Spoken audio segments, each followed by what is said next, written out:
What's going on, Ambitious Vet? Welcome to episode number 66 of the Ambitious Vet Show with U.S. Army combat vet, author, and private security operator, Ricoh Danielson. Welcome to the Ambitious Vet, where we believe if you desire more, you have to become more.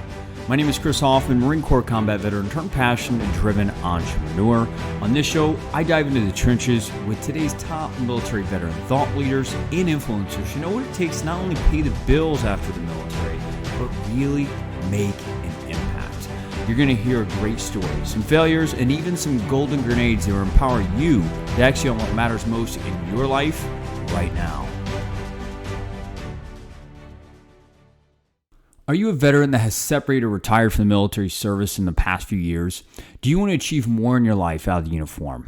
Are you frustrated, stuck, and feeling like you have no purpose? Like you can't identify that next challenge that's going to fulfill on you becoming who you really desire most out of the uniform? Well, if this is responding yes to any of these, my marching orders to you is come and apply for the next Ambitious Vet Sprint, where you can discover your strengths, uncover the obstacles that are preventing you from living a life of restored passion, purpose, and clarity for execution on what matters most to you after the uniform comes off. Because guys, here we believe that your glory days are still in front of you, not behind you. Deadline to apply is October 19th, 2019.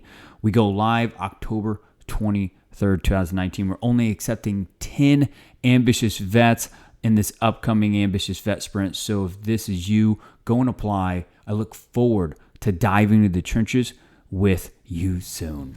Well, Ambitious Vet, welcome to another episode of the Ambitious Vet Show. We're happy to have you here. Wanted to take 100% responsibility for not releasing an episode last week. It was a tight deadline, and as you guys probably know, inside the trenches day in and day out, as life gets challenging, sometimes your processes and systems, your habits are exposed. And one thing that we learned from not being able to push out an episode last week is knowing how much bandwidth and time it takes to get some projects done. Just like when we were in the military, wherever you're at in the world listening to this, is we've got to have those objectives and have that properly mapped out to have that preparation needed. And guys, I got to own it. We didn't have that in place last week.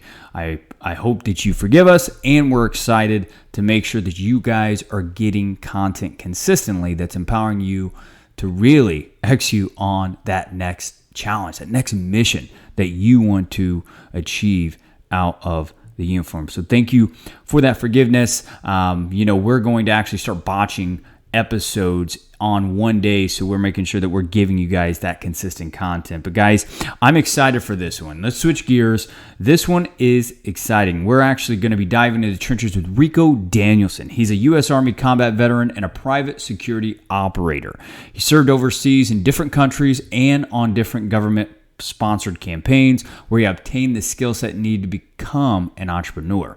Now, during his entrepreneurship journey of owning a few small businesses, Ricoh wanted to ensure his fellow veterans have a point of reference, kind of like a playbook. This is where he took it as an opportunity to write his books, Battlefield Parenthood and The Rise of the Vetrepreneur, Fortitude and Grit. Ricoh is a graduate of Thomas Jefferson School of Law with a law degree, recipient of Wounded Warrior Scholarship, and graduate of Colorado Tech University, University of Arizona, Vanderbilt University, UCLA, and UOFP. This man is doing a lot, guys, and what I want you specifically to listen for is I want you to listen towards some principles. How this man still is in the trenches every Sunday morning, carrying a 65-pound punching bag, wearing a flak jacket, and learning more through punishment versus pleasure, and how he does that.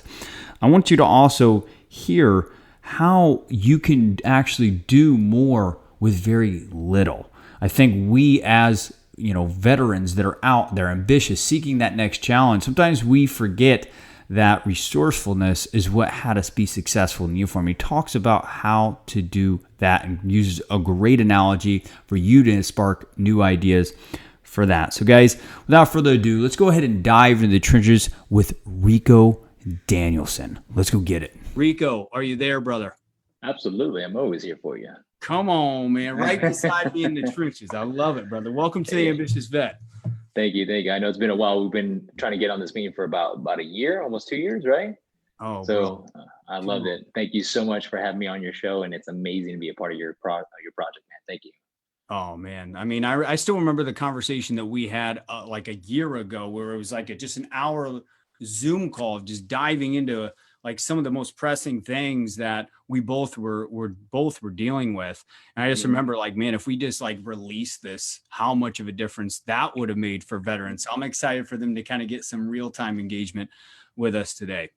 Absolutely, absolutely, man. That's pretty awesome. I remember that conversation was so unscripted, authentic, and it was just you and I just not necessarily BSing, but we were BSing. I'm like, man, we should definitely record this. Yeah. Yeah, really awesome stuff. So, brother, go ahead and fill the gaps of that introduction. Let us know about, let us know a little bit more personal, man. Like, what does people not know about you? Oh, yeah, yeah, definitely, definitely. So in 2001 to about 2008, I was in the Army, deployed overseas to Iraq, got injured. And then from 2008 to 2014, kind of went through some medical stuff and whatnot. But I actually wound up going back overseas from 2008 to 2014 about 9 times, making my total round trips in Iraq and Afghanistan 9.5 times, a total of 6 years on different government campaigns, anywhere from DOD, DOJ, Department of State, some OGA stuff. Then on top of that, some other foreign government sponsored contracts. And recently went to Jalisco, Mexico to train some of their foreign government police as well. Not only from in combatives and also police, because they got a big foot ahead against them, against the cartels, but also providing some digital forensics. That's my area of specialties, training and whatnot, and trying to help them out. But no matter where I was, I remember you asked me this specific question. Tell people something that they don't know about me. Yeah. I love to work out in solitude, and Mm, it's for not necessarily because I like to revisit the pain that I was in, and I like to revisit that and understand what I was going through and kind of put that away. But also, I yell a lot whenever I work out, so having a workout partner, and people are like, "Oh my god, what is this barbarian over here just yelling?" I'm like, "No, actually, I'm yelling at myself. I'm a yeah. very nice person, everyone." So that's one of the things that I love to work out by myself. There's a ravine or a little canal by my house. Every Sunday morning, you bet your butt that I'll be there dragging a 65-pound punching bag with some ratchet straps with my 45-pound weight vest every Sunday morning like clockwork. You got to pay the rent. You got to pay the dues, man. Oh man, you're still Yeah. paying those deposits too, man. Are Every you reaping every some day. awards or what? God, I hope so. I hope Yeah. so. I Well, did let's finish my first half marathon a couple months ago in Flagstaff, and that was good. That was really good. nice, Uh, brother. I mean, that's awesome for you to just be putting the flak jacket on and carrying heavy bags and stuff like that. I mean, I thought what I did on Sunday mornings was intense, where I go without water, no food, and I hike for like 4 hours out in up in Ramona, California, to break like this weakness out of my body, man. But that's on a whole nother damn level, brother. That is like elevating your performance, elevating your mindset, and I love that. No wonder why you wrote a book on fortitude and grit. well, I think yours is more about like mental fortitude. Think about it. Like you're Yeah. actually starving yourself. You're putting yourself in harsh environments. Something we veterans we're actually very used to. So I love the fact that you're actually revisiting those. Mine, you're right. It's a little bit of a grit, and I think it's more of Mm. a gut check. I'm like, all right, man. I talk to myself all the time. I have my little speaker on my chest. I usually play a little bit of Kelly Clarkson or like some Katy Perry. I'm a firework myself, and I just got just got to get to work, man. Just got to do the work, baby. Get to a war. Oh man, Absolutely, man. that's Love it, funny. dude. Love That's it. funny, brother. Let's kind of like get on the court with this interview, man. Let's talk about how long it took you to find traction now of the uniform, and how you actually were able to find traction out of the uniform, man. Sure. So I'll be very honest with y'all, is that it took me a long time. It took me a lot of bumps and roads, and a lot of pain, a lot of heartache, being broke, not poor. Um, and it took me a lot to get in my groove finally. I actually wound up calculating, I actually had 28 jobs at one point, total, anywhere from selling shoes, selling education for a university, which I didn't believe in, being a bartender, being a bar back, being a bouncer. Being a bouncer was like the staple of all my careers, because that's what you know how to get, how to protect dumb people and just, hey, you're drunk, right this way, stuff like that. But it took me a lot to get away from my time of service and to be of service to people and kind of be a little bit selfish and say, hey, what do I really want to do? And it took me to about, I don't know, after I finished law school, and I was like, okay, I'm going to deep dive into this one area specificity of digital forensics, financial law, and what do I really like? And I started diving into it, and I finally got my foothold. I don't know if it's where my full traction is supposed to be, but I'm going with it at this point because one, I actually like it. So, yeah, like I'm still trying to figure it out, to become completely honest with you, but I'm figuring out with a vote of confidence. I'm like, yep, I'm going to go down this road. It's going to be interesting. It's going to be a lot of hard work. It pays very well, I'll be very honest with you, making some really good money. But I realize, I'm like, man, is this where I'm supposed to be? Oh, we'll just figure it out. Let's keep going, man. Yeah.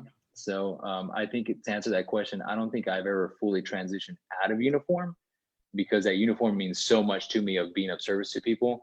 And right now, and also that uniform meant to protect people. So my current duty of my business is to protect and serve, find those digital forensics footprints, find those different things, and also owning the gym as well. And then also rebuying. I'm going to buy back a Marigun because I sold it. And now I'm going to buy it back. And I have something for your viewers if they want to be interested in this. This would be a good treat. Yeah. Come on, man. That's exciting. Yeah. That's exciting, brother. I mean, it sounds like like a story that's definitely uncommon that comes in here, but like kind of just falling into it and be like, wow, I like this. And then all of a sudden, like you get stability, your debt starts getting paid off, your bills start getting paid, and you're just like, wow, like I feel like I'm actually where I need to be. So, I always like to kind of flip the switch right after we get people excited on this show and kind of dive into what was your biggest failure out of the uniform, and then what did you learn from it? So I have a lot of failures. I still fail to this day. One of the biggest failures that uncontrollable failure is that the interaction what I had with my son is not enough there, and it's not a lot there. And it kind of chokes me out, but at the same aspect, this is kind of why I became a commissioner for the city of Scottsdale, and also a commissioner for the veteran community in the city of Phoenix. So it's a semi-politician role, right? And to help veterans get the treatment over punishment that they need in veteran court, help them out in veteran court and the families, give them the services that they need, right? Because I knew when I was going through that, I didn't have anything. Nothing was there for me. So I was like, you know what? I'm going to team up with General Maxim at the local VA here, and we're going to help create this veteran court. We're going to help create these different services so we can help each other out, right? My story is $1 late, $1 short. So, oh well, big deal. You move out, draw fire. But the great thing is that I'm starting to see like certain veteran families get the care that they need, and they can have the reunification. And the service now turns into love. It's a tangible love now. One of the biggest failures that I felt is that I didn't learn from my failures. I was so pissed off at failing. And I was like, why didn't you get it right, Rico? Now you got to go after it. And I would kind of punish myself, and we're like, all right, man, well, guess what? We're going to do 5-hour PT session, And at that point, you just don't like PT anymore, right? You don't like physical training. So I had to change that frame of like, well, now I'm in the information security business, and it's all about failing forward and failing faster. Like hurry up and fail so we know what to fix, so we can get back in the game, back in the fight. And you can't get pissed. That goes to controlling your mindset, right? And being one with self.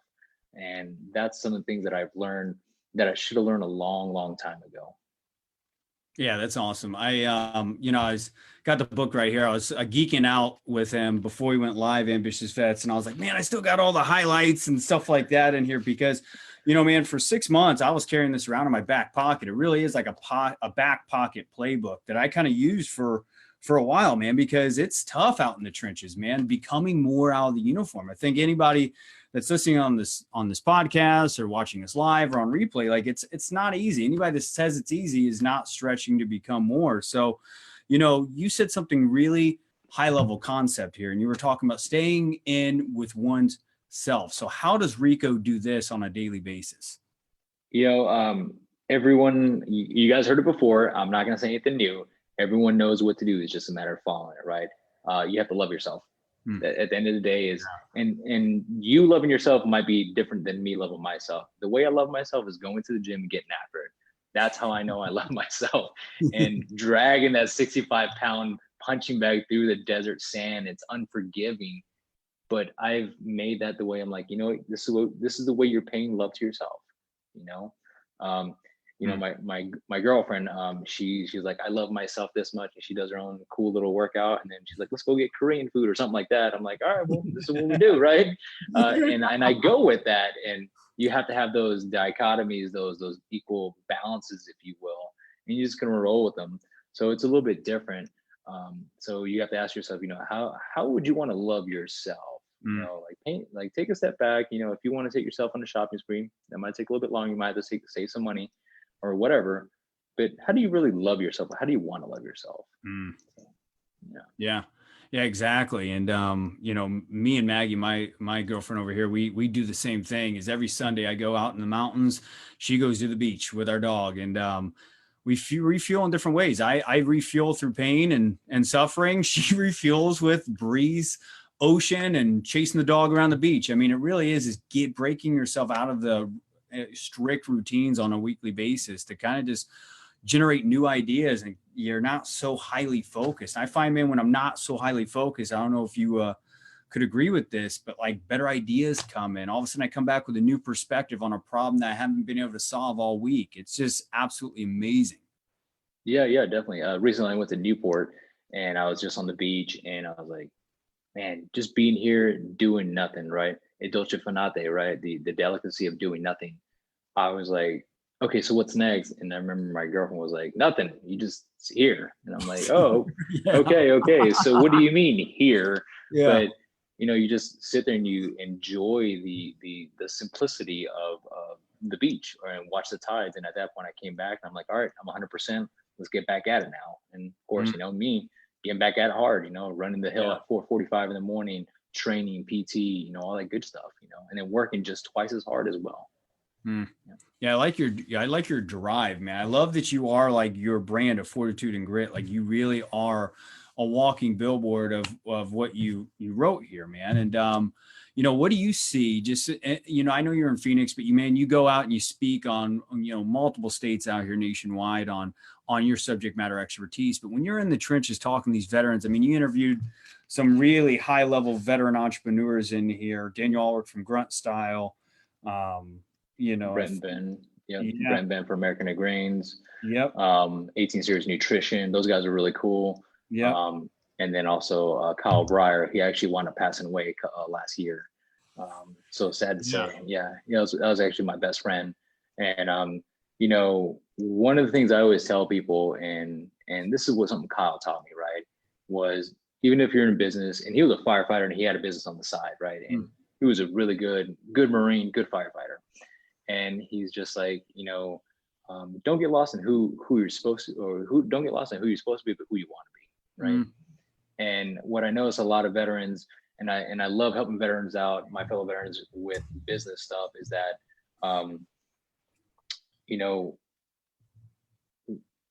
you're not supposed to come out if you want to. You're not supposed to come out of the military. It's not mandated that you come out of the military and start a coffee company and t-shirt company, right? It's already been done. It's proven, right?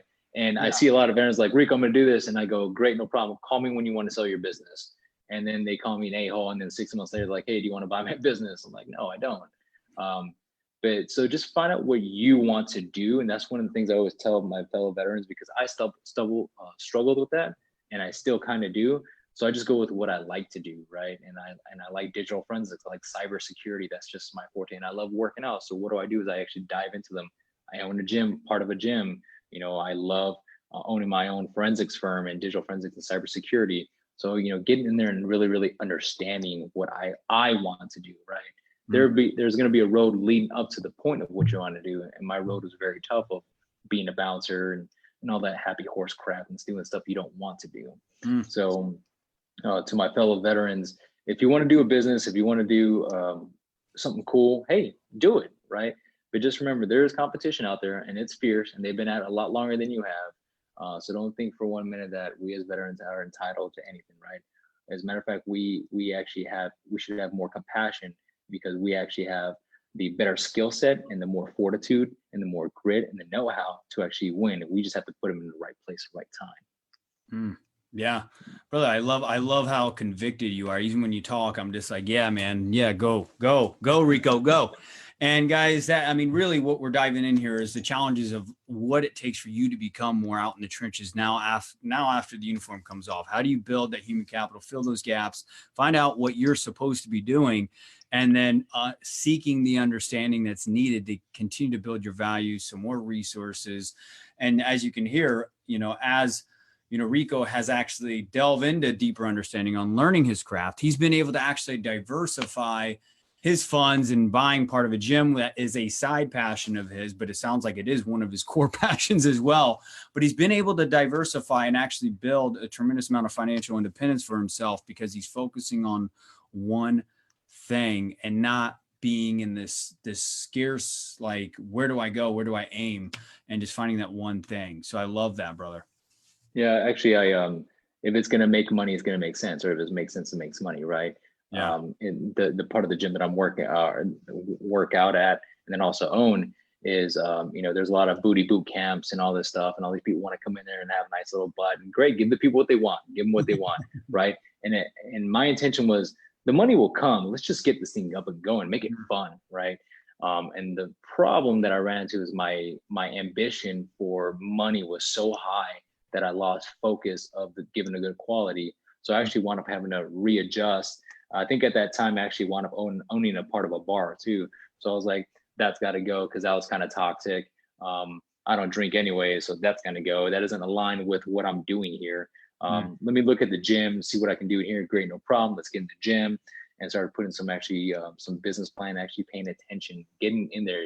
You'll be surprised whenever you actually get there where you're supposed to be, like in the facility, doing what you're supposed to do, how people all of a sudden start coming. Yeah. Yeah. Yeah.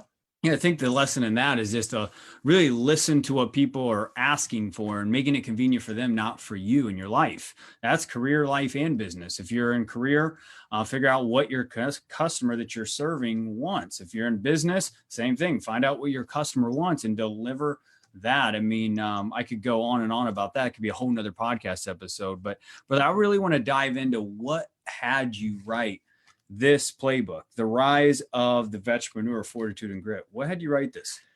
Yeah. So I've actually owned 6 businesses total, right? The first 4 complete failures. I'll be very honest with you. It was a t-shirt company, then tried a government services company, failed. A video store of some sort, failed. And then there was another customer goods that I just felt, I didn't know what I was doing, right? Like I had no conviction, no passion, and no drive. I just wanted money, right? And in the process, I kept hearing people's smart aleck comments like, hey, there's no reference to being an entrepreneur. And I'm like, I'm glad that you said that. Now I'm going to write one. So now, Yeah. and I would read like business books all the time, like Robert Kiyosaki, Rich Dad Poor Dad, Think Rich Good, and they were so, metaphorical, topical, that you're like, okay, what are they trying to say? I said, nobody's really drawn up the damn blueprint here. So what I did was like, hey, here you go, man. To my fellow veterans, I know my audience, number one. Number two, I know what I want to say. Here it is. Here's a tactical exercise, and here's some exercises to go with it. Now let's go back and make it happen, right? And so I kept doing that repeatedly. And at first, I actually wound up being a journal of my fortitude and grit of my journey of my entrepreneurship story. And then I go, you know what? I'm just going to make it a book. And I don't care if I sell $5 or $500,000. It doesn't matter anymore. What matters is that somebody, a young veteran, a young PFC, or a sergeant major, or a colonel, who's going to go out there and be like, all right, I can use chapter 9. I can use chapter 3. Let's make it happen.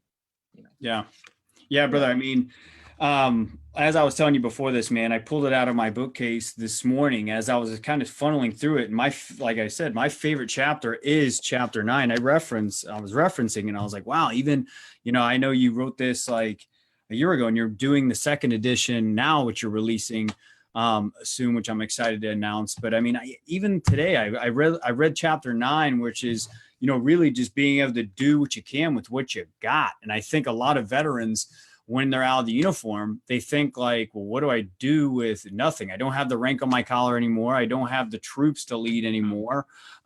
Stuff like that. So how can we live out that principle in our life right now in the trenches? So That's a very interesting concept. And the reason I wrote that, it took me back to my place of like building an observation point out of sandbags, literally dirt Yeah. in a bag. And then all of a sudden you have a fighting position, right? And then you and your teammate now have to make a sleeping position, right? And then of course you have to drop for the grenade just in case something pops off, right? And Yeah. I realized then I was like, if I can make this, I can make literally a fighting position where I have to fight for my life. I could literally do anything, Mm. right? So Yeah. one of the social experiments that I actually put myself through was, which is very, very cool, is let's say you don't have a laptop, right? What do you have? Take self inventory, look at it and say, okay, what do I have? And one of the things that everyone has that really nobody pays attention to is you have a Google account, right? And Google offers you free Excel, Word, PowerPoint. And guess what you can do with that? You can make a sales and service a product, right? You can make something out of nothing, literally something out of nothing. Mm-hmm. And if you can take your idea, conceptualize it, and put it into words, and you can go out to someone and say, hey, would you like to buy this, this, and this, and use your tangible skill set? Mind you, you've never bought a tool, you haven't bought a product, you haven't bought anything yet. You're just taking you're making something out of nothing, and you can get after it.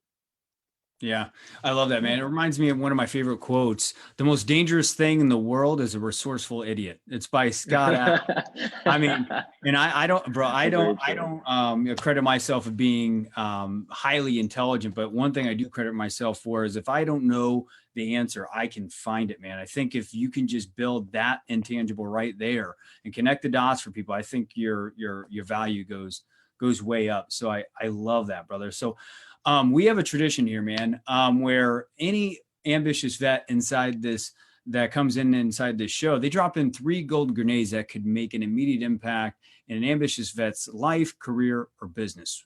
If you could drop in 3 golden grenades, what would those be right now? You have what it takes. Absolutely. Don't ever second guess that. Number one. Number two, um, I don't care what branch of the service you were in, you have the fortitude and grit. You just have to dig it out. You have to dig it deep. Some branches kind of elevate them, more so than others. Some duties, some MOSs already have it right then and there. That's kind of your creating core right there. But some of them where you just have to take a little bit more repetition, put yourself in those environments. You're not unfamiliar with pain, so bring that pain out and make it motivate you, right? Mm. And then number three is you can do a lot with a little, and then you don't need those fancy cars. You don't need anything fancy yet. Trust me, you don't need that. Okay, you can live below your means. Save the money that you make. Please save the money that you make. At a bare minimum, take 30% of what you make and put it aside because that's me for taxes, right? And just be cognizant of where your money goes and be a good steward of not only your business but also your money, because the money will come quick and it'll go very quick, but it will come. Mm. Yeah, love it. Love it. Love that encouragement, brother. So, where can people go and find out more of the second edition of this book? And I know you said that you're gonna offer something special for the ambitious Sure. vet tribe here. So, Sure. what do you got for us, Rico? So it's real simple, right? So I'm going to do this real simple. It's going to be like this. If anybody wants to call me, right, and I'll give you my phone number right now for anybody who wants it. It's 480-828-3328. Call me. I don't care who you are. If you're like, hey, I have a problem, I have an issue, comment, concern, whatever, call me. 480-282-3328. It's real simple. If you want to email me, it's rico.danielson@gmail.com. Those are the 2 effective ways to get a hold of me. Text me, call me, whatever, right? If you really want to get on Instagram, I'm kind of iffy on Instagram right now. I think it's a great tool. I just kind of over the BS on it. I just, hey, if you want to hit me on Instagram, by all means, come on down, right? Facebook, I do a lot of ad campaigns on there. LinkedIn, fantastic, hit me up. But I want to offer this to anybody who reaches out to me. I'll send you a free copy of the book, whichever book you want. Rise of Vetrepreneur, Rise of Vetrepreneur 2.0, and Battlefield Parenthood. Whatever you want, you just let me know, and I'll cover the whole cost, including shipping. Okay. Number 3, right? This is the big. I want to do a social experiment here. So I provide the opportunity to buy back. Do you remember the gum and mint line that I had? Yeah, you were So talking about it about a year ago. Yeah. yeah. So I started up a gum and mint line, right? AmeriGum. It's the most patriotic gum in the world. That's what I went with, right? And so AmeriMint as well. And I wound up selling to somebody. Now the person's like, hey, I think I effed up. I want to sell it back to you. Great, no problem. We made a business deal. I'm buying it back here real soon. And now, what I would like to know is any ambitious veteran out there who wants to partake in this business, you are welcome. There's no hidden agenda. There's no hidden cost, no nothing like that. If you want to partake in this, let me know. We will team up and we will figure out a solution, and we will take this product to market and make it the best patriotic mint and gum in the world. Sounds pretty awesome. So are you giving them equity of the company, or are they just getting roles? Like, what are they actually getting inside this company? So if they, let's just say, like if they design something, they come up with a slogan, we will come to an agreement of what they want to be compensated. If you think it's worth $1,000, great, no problem. Let's talk about it. All right. We'll do that. If you want to receive points on the back end, if you want to receive 50 cents per packet or something like that, we will figure something out. But I want the veteran community come on in, put their nose to the grindstone and actually see the fruits of their labor. So I invite anybody.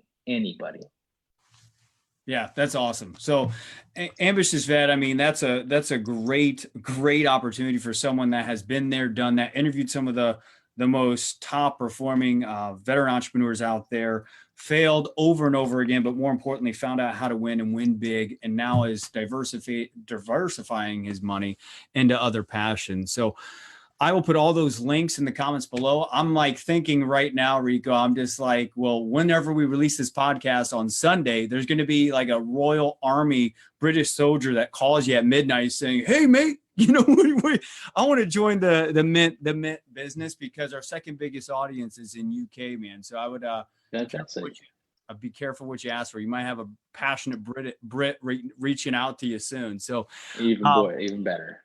Good, man. Good. So I just want to go ahead and acknowledge you, man, for who you are inside this community. Man, I know we've been trying to pull this off for almost a year now. So thank you for being patient with us here.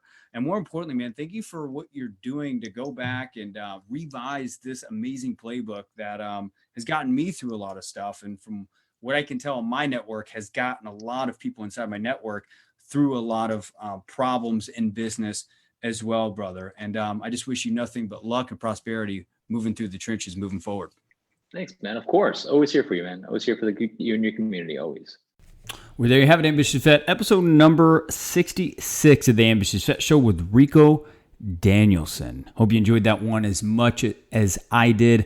Now, if you haven't already gone and applied for the Ambitious Vet Sprint, where you can discover your strengths and uncovering the obstacles that are preventing you from living a life of restored passion, purpose, and clarity, so you can execute on that next challenge, the next mission that you hold in your heart right now, go visit vettrainingcoaching.com, get equipped, get the tools and frameworks needed for you to execute on that next challenge, that next mission that matters most in your life right now. Now, if you're listening to this and you haven't subscribed, rate, or reviewed the podcast yet, what are you doing? Go ahead and go get that done right now. We want to be reaching more ambitious vets. We want to be pulling you guys into our online communities on LinkedIn and Facebook and bringing you guys together so we can help continue to expand, connect, and allow you guys to impact after the uniform comes off. Lastly, we already know that you're warrior made, but to become passion driven, you utilize just one golden grenade you heard today, and you're going to find your life